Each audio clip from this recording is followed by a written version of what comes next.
Hi. Thank you so much for joining us. Yeah, thank you for So having me. absolutely, it was so fun meeting you at the fair. And me and Kelsey were like, we have to reconnect with him at the Western Yeah. Navajo Fair. Yeah, it's been a while, almost what, 5 months now? October, November, Yeah, that December, was back in January. October. Wow. So everyone who's watching I know this isn't live, but everyone who's going to be watching this, we all met at the Western Navajo Fair influencer meet and greet, and we met Josh there, and we bought some delicious preserves, and we got hooked, and so we wanted to reconnect. So, hi everyone, welcome back to Navajo Tea Time. We are with Joshua Toddy. Is that how you say your name? Yeah.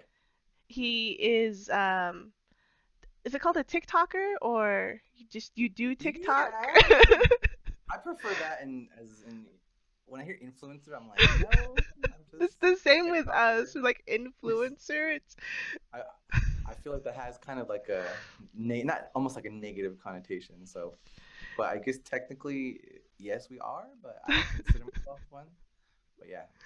yeah, and it's high desert gardener, right? Yes. Yes. And like Adrian said at the intro, we met at the Western Navajo Nation Fair. Um, I saw your videos driving in to the fair. I didn't know you had to go through floods because here on Oh. Western it's always like dry and windy. It almost never rains. Well, that was fun making it. I love Holiday Road, National Lampoon's that song. Um, monsoon last year was the wettest year we've had in like over 30 years. It rained everywhere so much, and at my house, at work, and in Gallup, when you go towards Windrock, that Yatahe Junction, it's prone to flooding right there. So on the way in, it was raining, and I got my money, my flowers, my stuff, and then when I was leaving, traffic was backed up. I was like, "What's going on?" And yeah, it was all flooded. And then I just pulled over and hey, I was that guy, and I took quick video, and I was only add it to my TikTok. And then I saw I was like, I'm gonna have to wait for this to be over, like, cause I'm in a little Ford Fusion. But then I saw people fording the river, like Oregon Trail, and there was a Mustang, and Mustangs sit lower than my car, and a Mustang made it through. I'm like, oh, it's not that bad. So I just kind of cut in line, and I went through it, and then made it, and then it was dry after that from like Rock all the way to Tuba, like bone dry. Actually, I think it rained a little bit in Palaka. But anyways, yeah, the flooding was crazy last year. Yeah, it did rain at the fair too. I remember that the afternoon after our meet and greet, it just started raining. Oh yeah, we were in the powwow tent, so we were in there before it even started, and yeah, it started pouring, and people were trying to cram in, and we're like, it's kind of full in here, and but it was kind of yeah, but people were trying to get out of the rain. But it smelled amazing though. I love the smell of the wet dirt. It's very unique to the Southwest. I think like they make like lotions and candles. It's like desert Yeah. rain. Nijoni soaps. I got a soap from her store, and I think it was called Desert Rain, but smelled amazing. I gotta get some more. That's for sure. So can you tell us a little bit about yourself, like your name, your clan, any schooling, and if you're comfortable where you're from, and then like when you got started into gardening? Okay. So it's yacht she Josh Yinishe, Tochene Nishle, bit Ani Bashachin, Tohodlini Dashache, Kintlachini Dashanelle. My name is Josh Toddy, and I'm currently 38 years old. Currently live near around the Crown Point area, middle of nowhere, off a dirt road, not too far off the highway, but it's can get muddy out this way. I was born in Chinle, Arizona, and then I grew up in Many Farms, Arizona, and I guess kind of going into how I got into gardening was or how I got into gardening. Um, the previous residents of the home we moved into, I guess one lady was a master gardener. So that NHA housing, like it was one of the few yards that had big trees. We had grass, flowers every year, honeysuckle vines, peach trees, apricot, sour cherry, strawberry patch, hedges. Like it was just so immaculately landscaped. So when I was a baby growing up, I grew up with that in my yard, and it was always very familiar to be around that. And I just kind of learned how to water, take care of the everything, and I just always been into it. And even gardening, growing corn, planting squash, beans with my parents. It just my passion's always it's always been there, and that's kind of I think the big part of it was I grew up around it and I appreciated it. And not until my family and I moved, my mom, we moved to Gallup when I was 8. We moved into like a where were we moving to? Well, we were in Gallup for we ended up in Gallup, but we ended up at a Red Hills trailer park for a while, and like there was no grass, no greenery. It was asphalt, and I was like, oh, I missed my grass and trees, everything. So I that's kind of when I started learning to garden, because when I grew up, it was already there for me. I just had to maintain.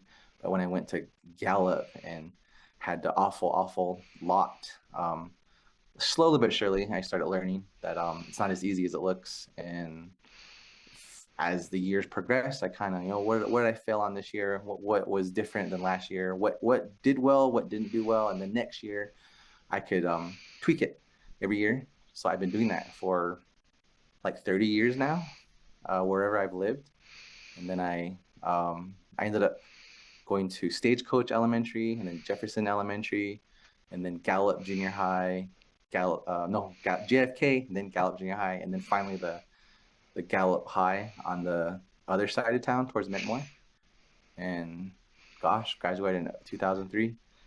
And then from there, I didn't want to be here. I was actually frustrated and miserable living in Gallup or being in the res. I just hated it. So once I got my diploma, I got my money for my graduation party. I was like, see ya. And I ended up in Provo, Utah, because I used to always go up there every summer with my cousins, and we spend the summer up there. And I just moved there, and I lived there for like 5 years. And then I just kind of worked a bunch of odd jobs: Walmart, movie theater, Arby's, Wendy's, whatever was hiring. I tried to go to school. Like it was expected that I need to right after high school I have to go to college, get my degree. But I did enroll 1 year at UVSC, Utah Valley State College, but now it's called Utah Valley University. But I just wasn't feeling it, and I was making money, so I was I want to do that instead. So I just withdrew and I just started working for 5 years. And then, gosh, I ended up going to Indianapolis with my best friend. He got me a job. So we lived out there installing direct TV in the cornfields north of the city. Then I came back in 2008 when the housing financial crisis happened. That's when I got lost my job and just came back home. I was like, I had no money, nothing. I was like, what am I gonna do? And I think a lot of people that happens to a lot of people that try to leave the res if they're unsuccessful or things don't work right. Where do you go? Your only option is home. So I was reluctant as I was. I came back home. Then I took care of my grandpa for a couple years. And the house we're in right now, this used to be his house, my grandparents' home. And I took care of him as his caretaker.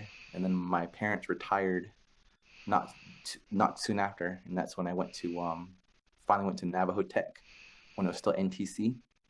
Um, but once I got back, I was like, here it is, dirt again.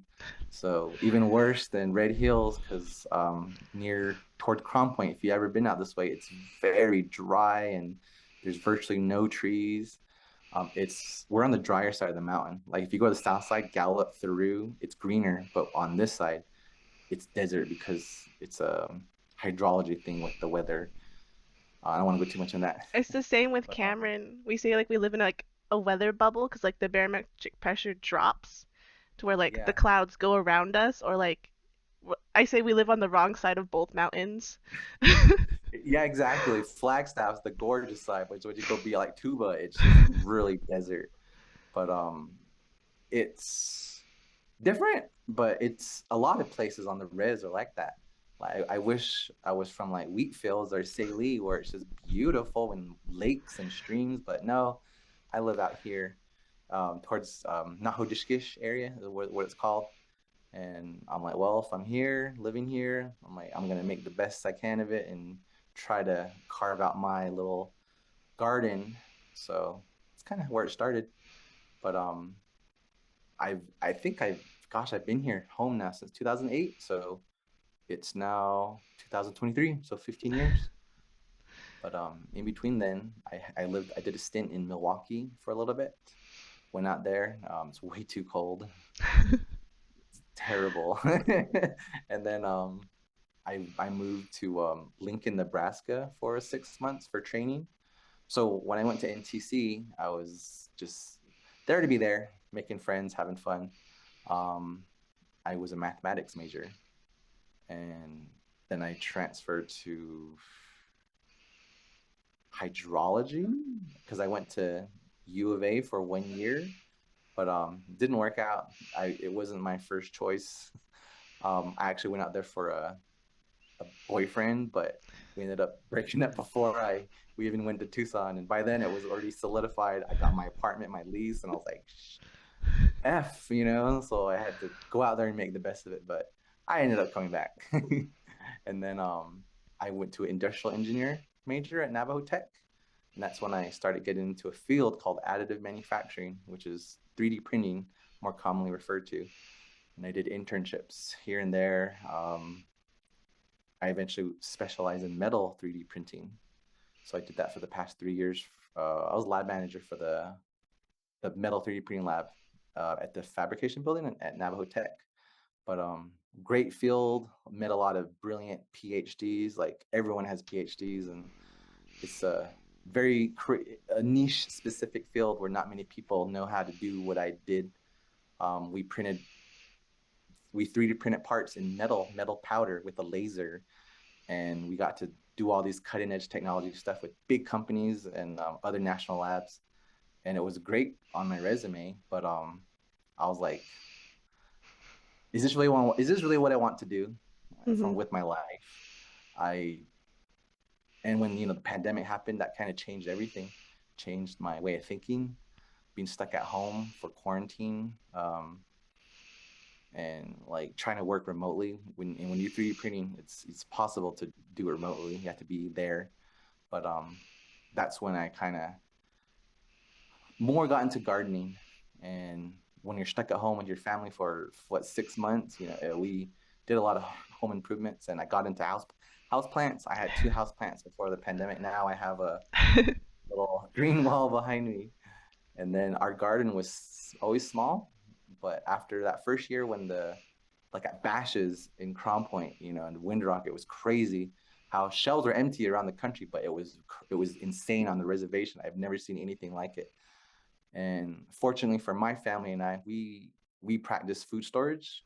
I was LDS Mormon once upon a time, but I'm no longer part of that faith. But I still follow kind of their 2 year food storage. So behind the plant wall is a big pantry where we store a lot of our food that can last me and my family for at least a year, if not more. But so when the pandemic happened, we were already stocked. We had food already. We were prepared, but a lot of other people weren't, and it was kind of a almost like a wake up call. Like you realize how I think people are realizing how reliant they were on the supply chain system for your grocery shelves to always be stocked. That all of a sudden one day it just wasn't, and it was shocking and jaw dropping.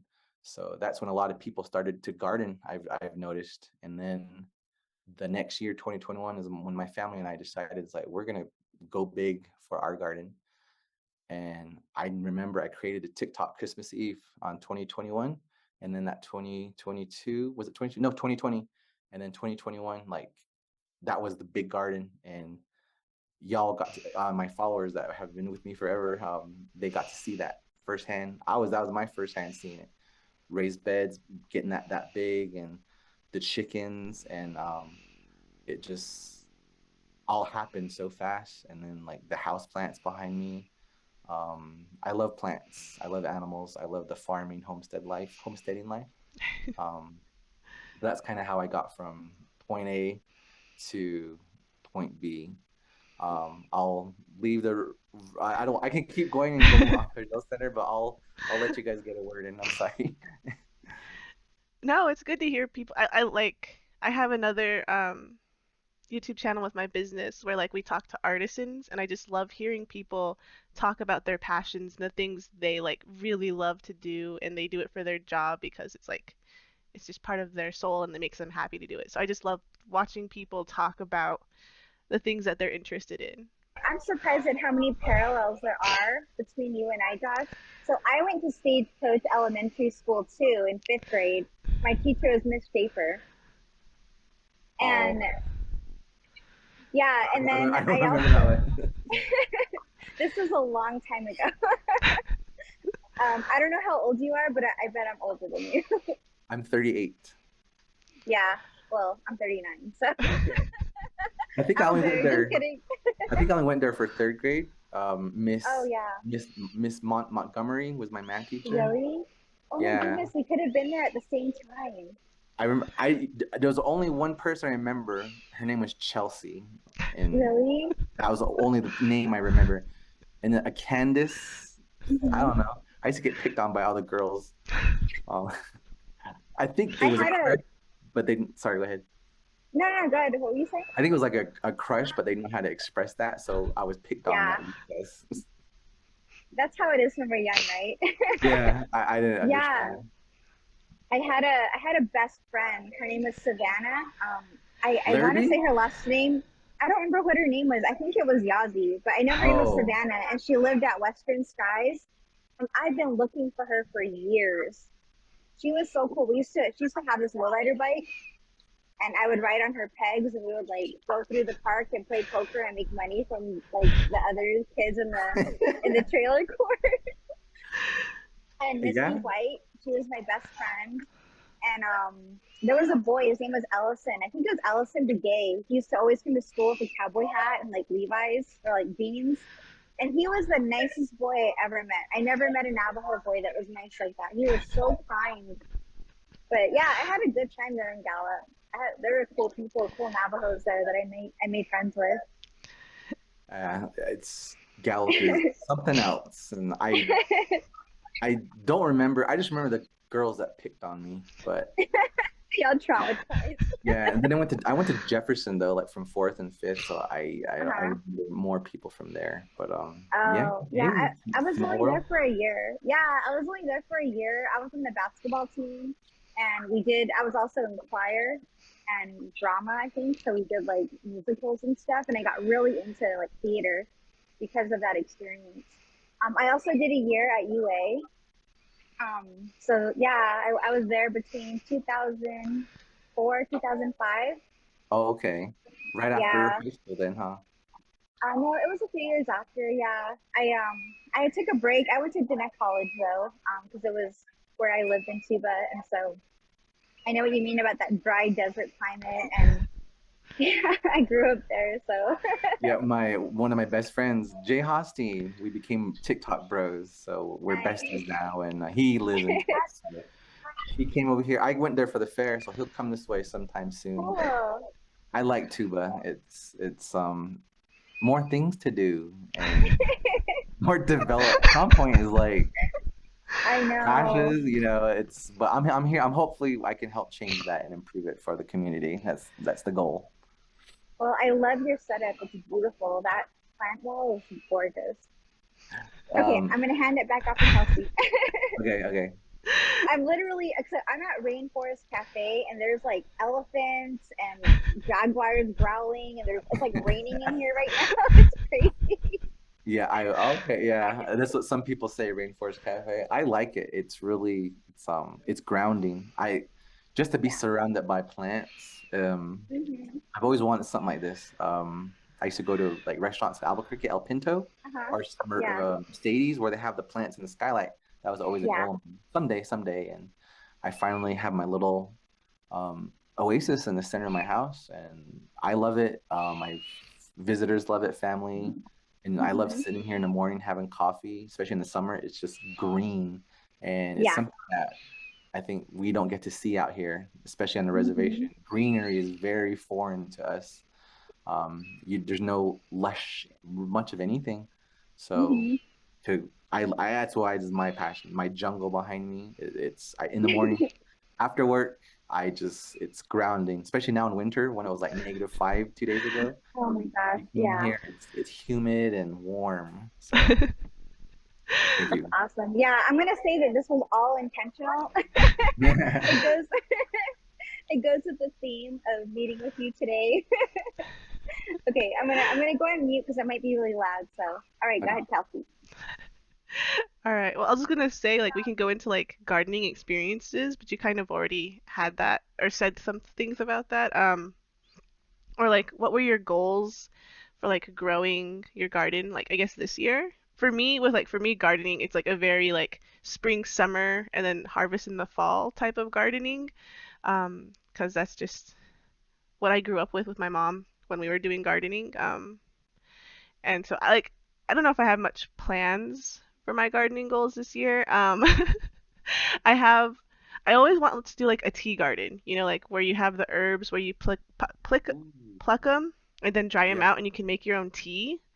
But it's really hard to find the right plants that'll grow in the area for like tea, like chamomile or even just like the different types of herbal teas that they make.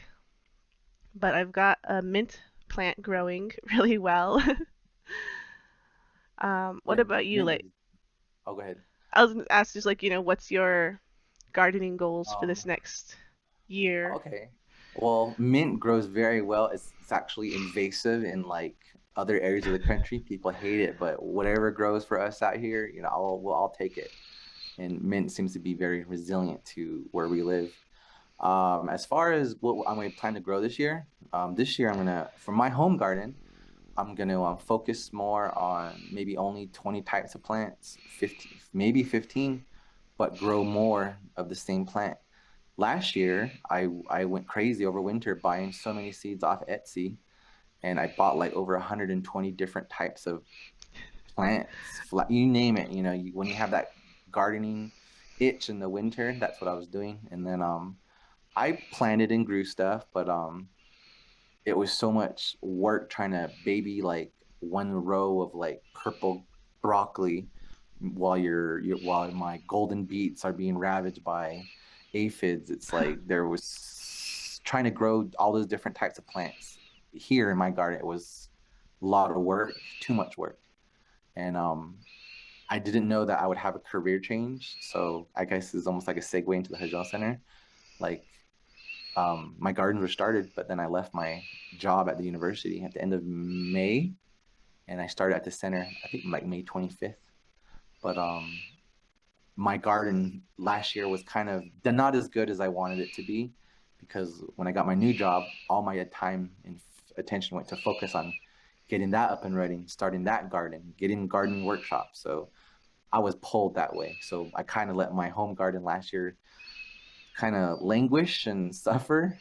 So yields were okay, but they weren't like the year before. So this year, instead of growing a lot of different types of plants, I'm going to focus on like basic plants that we people will actually purchase and buy. My goal has always been to sell at a farmer's market or a flea market, but last year I had no time, and plus I didn't have enough like onions to sell or tomatoes. I just had enough for my needs, my family, and canning. But if I want to start selling, I need to start growing a lot more of the same thing. So this year I'm gonna focus on like the staples like potatoes, tomatoes, squash, corn, peppers, just the things they call it market garden, market crops. So those are what I can if I want to sell this year, I'll sell them at the market. But that's what I'm gonna focus on in my garden. And then I have my work garden, the Hajon Center. Last year was all about preparing the land for cultivating for this year. So we did have a small garden of corn and peppers and sunflowers. Our mentor farm, they're called Spirit Farm. They're located in Vanderwagen, New Mexico. They donated all the plants to us, our transplants, to get our garden started. And then a very kind lady from Shiprock, she gave me white corn seeds on campus at Navajo Tech. We were attending gardening workshops, and the last workshop of the year, spring, she brought a bunch of seeds for everyone, and she was telling us these seeds are very old and they're generations old from their garden in Shiprock. And when you have seeds from like seventh generation from grown in Shiprock, those are more resilient and more catered to survive in that kind of climate. So when we got those seeds, I planted the corn and they got like 8 feet tall. I was blown away by how tall they got. Usually Hopi corn, Indian corn is like 4 feet tall max, but these ones hit 8 feet. And the earth is really rich up there in that cove at the Hojon Center in Borrego. So this year it's gonna be the same thing at the Hojon Center, market garden crops. Um, my personal end goal is to actually become a supplier for fresh food for the Borrego Pass Day School. It's right south of the center. Navajo Tech. I worked there forever, and I got to know some of the staff, and I know culinary. I'm friends with the culinary guy, Brian Tatsakawa. I want to supply their culinary program with fresh fruits and vegetables, and herbs and stuff, microgreens, things that are more harder to come by for them. Um, and the senior citizen centers, um day preschools. It's like everything, if you think about everything on the reservation, like food wise, it's shipped in from Cisco. It's grown elsewhere. Nothing is really grown here on where we live in our community, our land. There's people gardening, but not as large scale as we used to back before colonialism. But I want to kind of get back to that, bring back that knowledge of like dry farming, getting back to our indigenous foods. So based on what we want to grow at the center this year, I want to do a market garden that we can, maybe supply to the community, but have a separate garden elsewhere of indigenous foods, native squash, um, pumpkins, corn again, blue corn, red corn, white corn, the old world peach that we used to have that was almost eradicated. So that's kind of the focus at work, kind of a market garden, but also an indigenous food garden. But the only issue is we have to have them far apart enough so there's no cross pollination.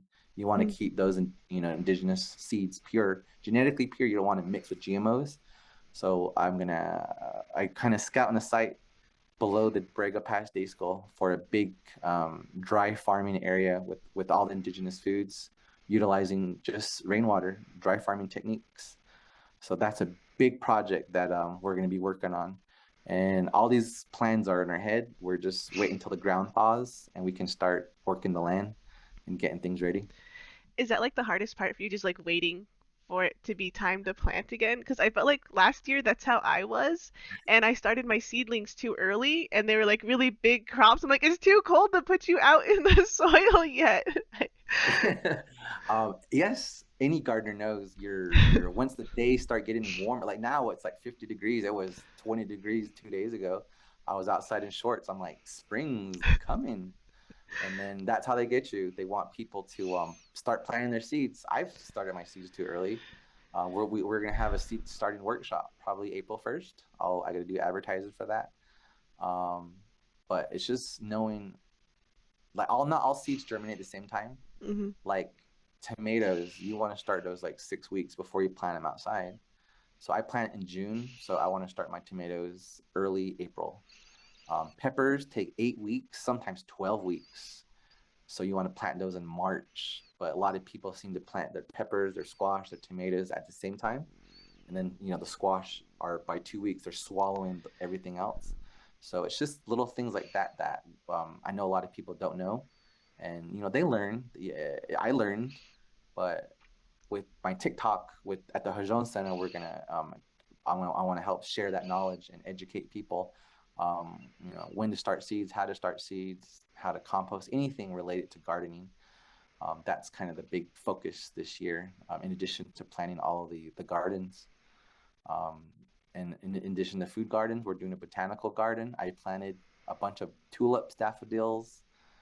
We're gonna do more perennials. I want a Japanese maple at the center. Like, I'm very ambitious, but there's so many things, but I'll have to kind of pick and choose what we can and can't do. But I'm very excited, and like again, once the ground thaws, we're gonna hit the ground running and make it a beautiful place to come and visit. And I kind of know what you mean too about like going to like the garden center, just like buying all the plants. because you just want to grow everything. Like my aunt invited my mom down to Phoenix, like seed convention or planting farming like seed exchange, and she came back with like 50 different types of seeds. I'm like, who's planting all this? You live in Tucson. Like, because I'm It's staying on her home site lease right now, and she's in Tucson. I'm going to work and going to school, and I'm like, who's planting all this? Am I supposed to plant all this? Where am I gonna get all of this done? So I'm like, and she's always saving seeds. Like if we eat a cantaloupe, she's like, scoop out the seeds, dry them, and save them. I'm like, we have so many cantaloupe seeds. I don't think we eat that much cantaloupe or like zucchini seeds and pumpkin seeds. And sometimes I'll open a seed packet and like it'll just be dust and crumbling. Like these are expired, oh, mom. How come you oh, that don't? old. Oh, wow. She's a hoarder of seeds and is like every year I have to go through and throw away the bad ones and see which ones I can plant. I think based on how you store your seeds, their longevity, if you can store them like in 40 degrees, 50% humidity in the dark, they'll last years. But if they're just in a crate in your table, a few years, you know. But I feel you on the whole seed situation. That's what I did last winter with Etsy. I blew like $150 just on seeds. Like I had to get that orange cauliflower, and they didn't even make it. It's, that these companies depend on people to start throwing, buying the little trays with the covers, more seeds. But looking at I know there's stats out there, but you can see how many people get excited, how many people waste their money, like just on seed trays. Like a lot of people are unsuccessful. I was unsuccessful, but if you want to start seeds, it's a lot of work. Um, you have to have conditions right. Like if there's, I think what people struggle with most is not enough sunlight. Seeds need a lot of light. You can put them on a windowsill, but that's not enough light. They're going to need like 18 hours of light a day. So if you really want to start seeds, your best bet is to get grow lights. If you see behind me, I have these 3 foot long, full, very powerful LED grow lights. I'm just gonna turn them on. Alexa, turn on the night light. I call it nightlight. I stole the nightlight plug so I could voice activate them, but they're very bright. And these come down in March, but then I transfer these to the other side of the dining room, and that's what I use for my seeds. And like they're really bright, but that's what seedlings need in order to grow very well. Otherwise, they get really long. That's called legginess. They're stretching for any kind of light. So that's why you need a big grow light above them so they can grow big and strong upwards. Hold on, Alexa, turn off the night light. Yeah. How many watts are those grow lights? Um, I don't know. I know you can daisy chain for them total, Hmm. but it's a beefy plug. I had to actually Yeah.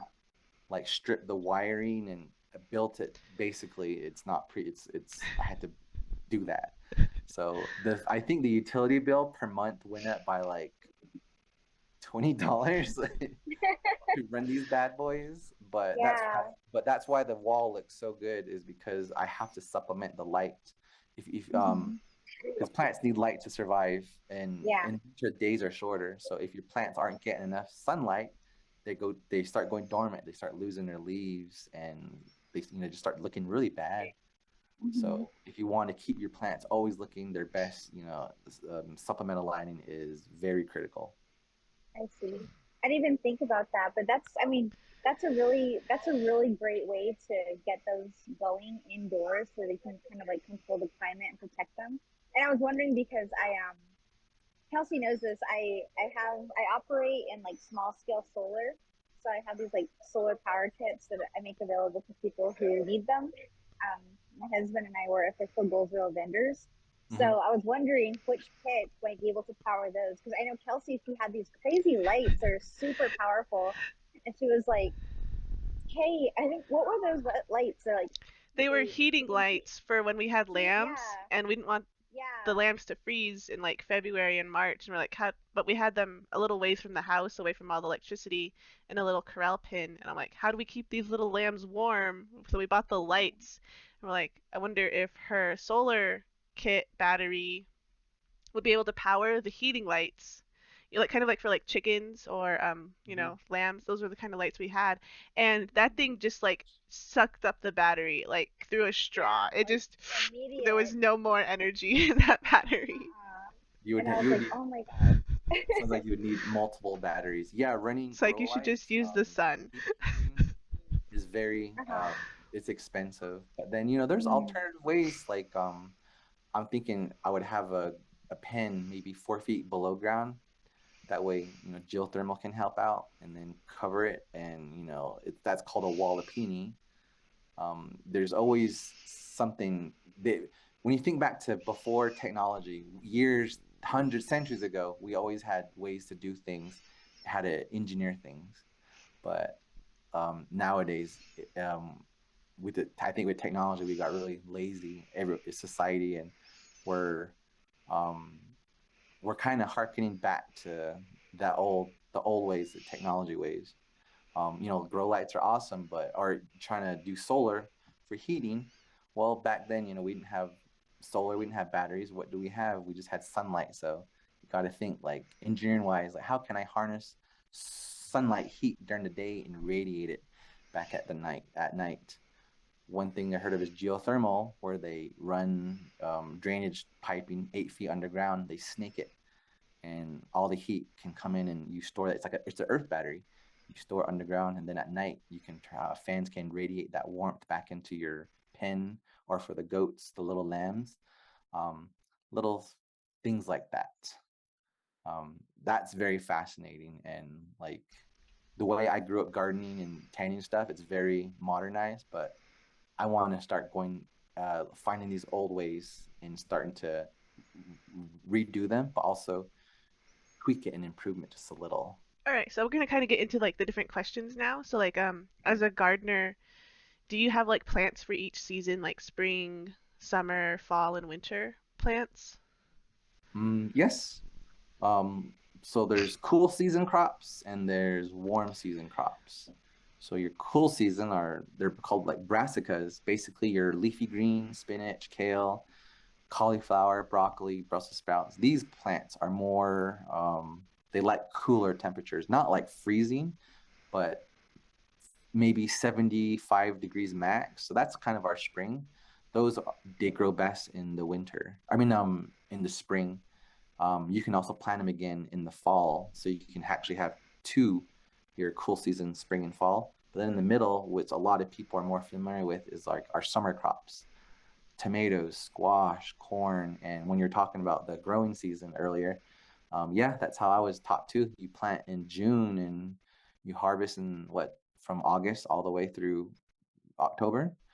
But there's separate types of crops. I know I've made the mistakes of trying to plant lettuce in June, and they kill over and they just look sad, and I'm like, what's going on? And I don't know why they're dying. And I know there's a lot of people that are going through that and will go through that. And internet is such a great tool. YouTube, why is my lettuce? And oh, they're cool season. I didn't know that. I was never taught that. So I learned that, and now I know that those aren't for the summer. They perish in the summer. So that's what I learned. So I start to do that as here as well. I did try leafy greens last year, but the wind was atrocious. Oh, it was terrible, and that wind, it just dries out everything. My beautiful romaine lettuce that was just crispy because the air there's no humidity in the air, and that wind, it just wicks away moisture off those leaves, and it just looks shriveled, and it tasted terrible, and not fit for human consumption, but it went to my chickens. But it's challenges like that, like if you live in the Northwest or elsewhere, we don't deal with winds. We here on the Southwest, that's our climate. So I think you got to really if you want to get in the garden, you got to understand your seasons, your climate, most of all. So almost kind of touches on another question you're going to ask me about growing zones. For me, gardening's kind of like an adopted hobby that my mom kind of bestowed on me because she's ADHD. So when she hears about growing, like she also joined the LDS church too later in her life, kind of like when I was an adult. So she goes to church and they're like, "Oh, you got to plant and plant and plant." So they give people seeds and stuff to grow. And so it's like, "Okay, I'm going to garden. I'm going to buy all the seeds and I'm going to garden." So she kind of like forced us to help her with her gardening hobby. And now I'm kind of like stuck with all the gardening seeds and stuff. So like last year I really tried to like focus in on like, okay, I'm going to plant these at different times when they're supposed to be planted, not just like my mom's like, oh, it's the first warm day, let's all go outside and dig and plant everything because this is when my ADHD brain wants us to do it. And it's a lot of planning I found of like, like knowing what time of the year it is and then being able to like just take the different time and grow them on a different schedule, not all at once. Yeah, understandable. It's my relatives are still LDS. They live in, we call it Mordor, Utah Valley up there. I'm a Salt Lake Valley kind of guy, but yeah, a big part of it was food storage, self-sufficiency. So that's how we got into canning. Um, and my mom loves canning and freeze drying. My aunt has a freeze dryer, so with all our crops we got last year, my mom took them in August up there, and she freeze dried a lot of stuff, and she brought them back. Like our herbs, we had powdered kale, powdered Swiss chard. We still have it, and it's like I'm not LDS anymore, but parts of it I still keep in my life, and it's like food storage, self sufficiency is a big part of that. Mhm. Yeah. So the next question is like, is there one plant you just can't get to grow? Like you've tried it over and over, you've done all the research, you've checked the levels in your um, soil and everything, and it just won't grow for you. Yes, I mentioned it early. So I said I want to grow this at the Hojon Center. Do you remember what that was? Was it the Japanese maple? Yes, a blood red Japanese maple with like the really fine leaves. I think that's the most beautiful plant in the world. It's textured leaves, its color, how it wisps in the wind. I can go on and on. Its bark, its color of its bark, its roots. It's just beautiful. And I've tried that so many times here where I live. Different locations in a whiskey barrel. It needs humidity. I put a pond in last year right below it, hoping that the pond or the little water fountain could maybe keep the zone humid, but the leaves just brown because the air was so dry. So I'm like, I'm gonna try again, but it's expensive because they run like $100 to $50 a pop for a plant. Yeah, they're expensive, but someday I hopefully I'll be able to grow it here. I'm gonna probably grow it in the corner on the north side of my house, right below the window. But it's just I know what it needs, and my climate is everything it doesn't want. It'll thrive in Seattle, Alabama, where it's humid and moist and good soil, but not here, not the high desert on the res. It's not impossible though. I heard someone of my followers, he lives in Ganado. He said he's growing a Japanese maple. It's not thriving, but it's alive and it's okay, but it's not dying like mine did. So but I have an area at the center. Once they're available, I will be planting it below underneath the ponderosa pine behind the chicken coop. And I'm gonna baby the heck out of it, give it whatever it needs, and hopefully I'm pretty sure it'll thrive right there. So that's kind of the goal at my home, but I think I'll accomplish it at the work garden first. When you said it's not thriving, but it's okay, I just pictured like SpongeBob in the little sandy domes, like, I'm okay. And he's just dried out. Yeah, right. That was probably how it felt, right? But I don't need water. I'm fine. that's the big issue. And then that just kind of, I guess I can go on and on about water. Like with gardening, water is, well, everything's important, but a lot of what people don't understand is our water. Like we have NQA water here. And when I started gardening, planting my trees, I would water through the tap, and my trees just never did very well. And I really never understood why until I did a water test. And we have high chlorine in here, high salt. It's alkaline, it's hard, and it's just a lot of additives. which plants just do not like. So it's like, what's the best rainwater is the best water for your plants. House plants, I water my house plants with rainwater. Snow melt, that's what they need. And that's just kind of I'm kind of going off topic, but that's like another discussion about water quality and what it takes to get your garden going, and what N2A puts in the water that plants don't like. Yeah, for my family, we just can't get blueberries or raspberries bushes to grow. Yeah, blueberries, they grow, they like acidic soil. We have alkaline, like seven's neutral. Blueberries prefer like a 5 to 5.5 pH. The soil at my house is 7.8, complete opposite end. And they're acidic, and they need acidic conditions, environment. So they grow like in New Hampshire, up that way. You can grow them in a container, but even with your water, it's alkaline. You're basically slowly acidifying or you're raising your pH of soil every time you water. So it's not impossible to grow blueberries, but in the ground, unless you really, really improve it, do soil tests, they can grow, but that's something very, very hard to grow out here. Any kind of berry, especially strawberries, they like more acidic soil too. So I think this is another topic that we don't understand as gardeners here on the res is plants that like acidic conditions or alkaline, and plants that grow here. They don't like alkaline, but they tolerate it, or alkalinity. But like blueberries, strawberries, forget it. They just nope. They'll.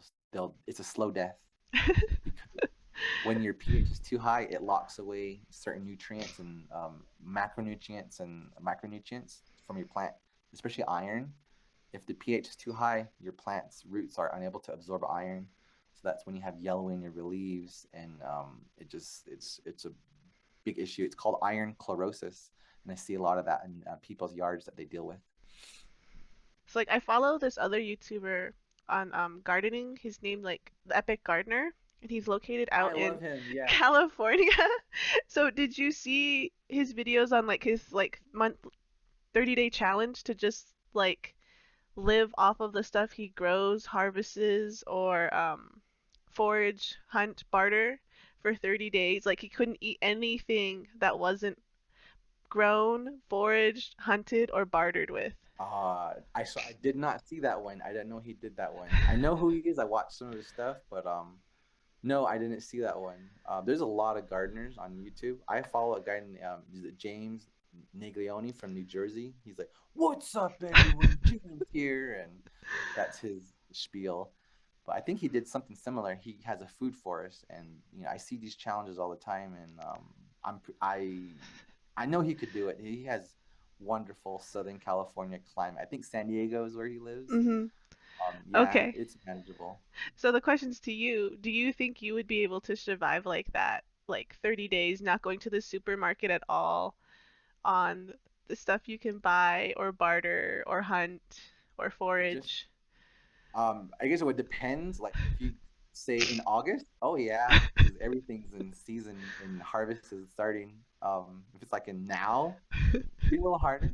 But yeah, the gardens are big enough, and we do grow a lot of food, and whatever we like, our tomatoes we're up to our ears in tomatoes by September. But yeah, I'm pretty sure I could. I would have to have a almost vegan diet with a lot of greens. But hey, that's a video idea. I could try something like that with my garden. Not to put you in any like health risks or anything, you know.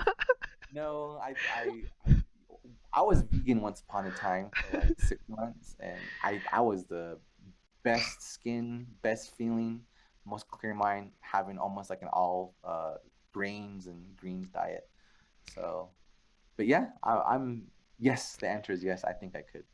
I know I could. I wanted to ask you two questions. Number one, I was thinking about the soil topic and how deep do the roots go when you're planting things like pumpkins, melons, and squash? Because if you want to treat the soil, how deep does your soil bed need to be if you want to, just grow enough for your family? Okay. Um, so Squash, tomatoes, they go like at least a foot, 18 inches deep. Squash, maybe I'll say about not 10, 8 inches. But if you're going like radishes and beets, they go like 5 inches. So um, if you like actually want to prepare the ground, like I would say go down at least a foot, 16 inches. Um, I think the most important thing is a lot of the earth is compacted around here. So you want to loosen up as much as that soil as you can. You'll let oxygen get in there, and water will infiltrate a lot better, and roots won't have to struggle so hard to grow downwards. If you can loosen the soil, at least a foot, preferably. Mhm. Um, but you can maybe go 6 inches. But the deeper, the better. If you have access to, well, I guess people, if you have a tractor, easy work, but a lot of people don't have that. They just have a shovel or a rake and a pickaxe. So My mom has a little thing just where you try can to twist. what I bought one of those with my ground cement outside. So what I do is I dig a hole as deep as I can, which is like this much, and I'll fill it with water and I'll let it sit and drain. Then I'll rinse and repeat, keep digging, digging, digging, digging, and that's how I get like I think once I hit like 6 inches, it's softer. There's moisture down there, but it's just that hard top layer. So I guess just go as deep as you can, just so your plant will be happy. But I think that's why raised bed gardening is pretty popular because you don't have to really deal with your current hard soil. You could just build a box and fill it with your own custom blend, and you don't have to worry about breaking up that dirt. But that's I guess as deep as you can. But I think 6 inches is decent. Okay, yeah. See, that's really helpful because I currently live in Saley, which is really great for planting. But I'm originally from Cuba, so I need to use that raised bed system where at least from where my mom lives, Hmm. because the soil there's not good for planting. We've tried it in the past, and it just wasn't successful. So I'm really interested in trying that out, especially because I think it would be something that she would enjoy. When she was growing up, her family they planted every year. They lived on all of their own crops, and so this is before they were displaced.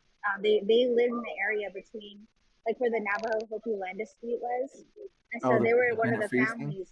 Yeah, so they were one of the families that were relocated in the late 70s, and so it was really impactful to the family. But it's something that she's always like it's like in her, it's in her to do that. And I know she wants to. So she recently moved home. And so I want to try to create an environment for her where she can do these things she did in her youth that are going to kind of bring almost like a welcome home. You know what I mean? Like, so I think planting is one thing I want to help her out with. And she was telling me just this past Thanksgiving, she was saying, I remember during Thanksgiving, my mom and dad used to always butcher a sheep and they would invite all these families over and then they would they would harvest their pumpkins and my grandma would clean them out and cut them up and then she would cook them over hot coals like with sugar and cinnamon and she was like it was so good.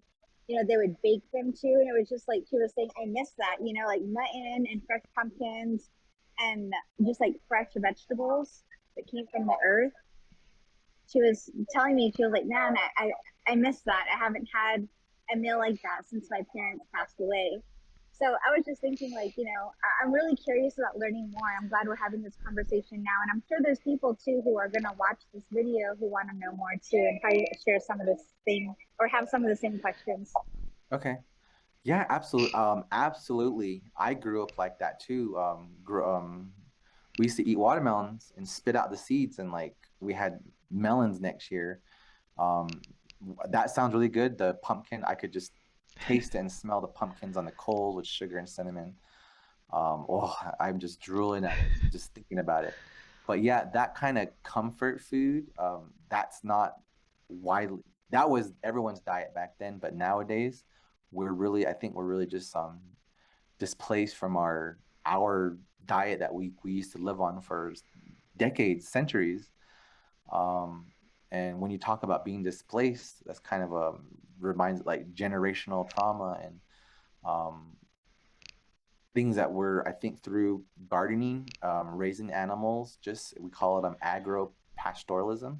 you kind of have agriculture and farm animals together.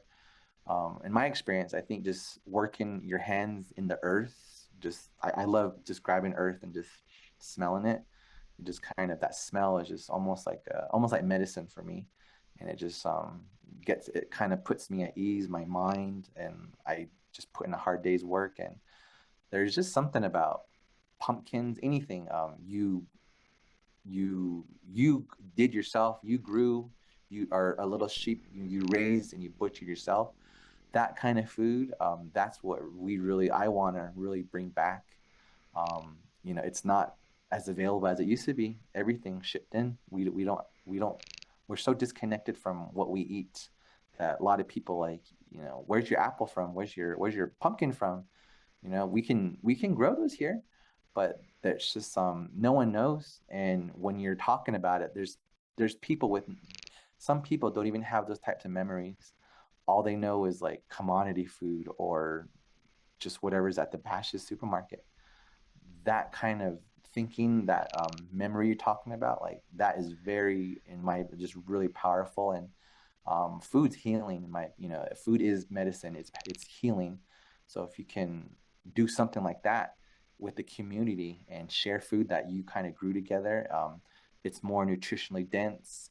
It'll last a lot longer, and it tastes 100 times better than what's available at the supermarket. So that's an awesome memory that you have. I think I would love to help you try to get your garden going for your mom, and if we can get something going, I think that would be a wonderful, wonderful like a gift, or for her to have, to plant in the prepare now, plant, and then reap the rewards in the fall. Thank you. I mean, that your guidance and your know-how is so useful and helpful. So yeah, I'll definitely follow up with you because this is something I really want to do. And another thing that I did with my mom is I got her a loom stand so she can start weaving again. Hmm. That was something she did a lot, and she kind of stopped doing for a long time while she was away working because she moved out of state and she was working and pursuing her career. But she recently retired, and I know she's trying to fill her days, so she's been working on her house and doing other things. But I was telling her like we should do something with the yard, like bring some. She used to plant back in the day. She used to have all kinds of plants in front of our house. Hmm. So maybe what I'm doing. Oh, your audio is kind of cutting out there at the end. But you said, I heard you talking about a loom. Well, have her come to the Hajon Center. I haven't really talked about much of that, but I guess the Hajon Center it's in Borrego Pass, New Mexico, the old trading post. We're about 12 miles east of Crown Point. But in addition to gardening, growing food, preservation, we're going to be raising churro sheep as well. We're going to be offering people how to raise that sheep, everything associated, shearing, carding wool, spinning it, and then making rugs. That's kind of a part of what we want to not bring back, but have the knowledge readily available for people. Like if you want to learn how to weave, who do you go to? Grandparents. You got to find someone that knows how to do it. And nowadays, there's not that many people that know how. So at the Hajon Center, we want to be that place for people that can come to learn, um, get the skills they need. What we're trying to do is, bring back the way of life we did before colonialism. Hmm. We farmed the land, we raised animals, everything. We were self-sufficient. We had our own economy, silversmithing, rugs, all of that. That's what we really want to bring back. And I think if when you're talking about the looms or stuff, how to build a loom, that's what we hope that the center will be. It will be someday. We're not even a year in, and things are happening. Definitely have to like build the foundation and make sure it's sustainable and, long-term Yeah. planning. Yes, I'm just burning through our budget like crazy. So I'm already looking for funding and grants, but we'll get there. Yeah, I think Adrian kind of fell off. Like she said, Yeah, she's going to her show, right? a different show. Yeah. All right, everyone, that was part 1 of our Josh Toddy interview. Please come back next week to see part 2, and don't forget to like, share, subscribe our videos. Remember, our goal is to try and get to 1,000 subscribers this year. So if you're not subscribed, please do so now. Thanks, everyone, and have a good day. Hagone. Bye. Pass. It's at a point where you're just like, what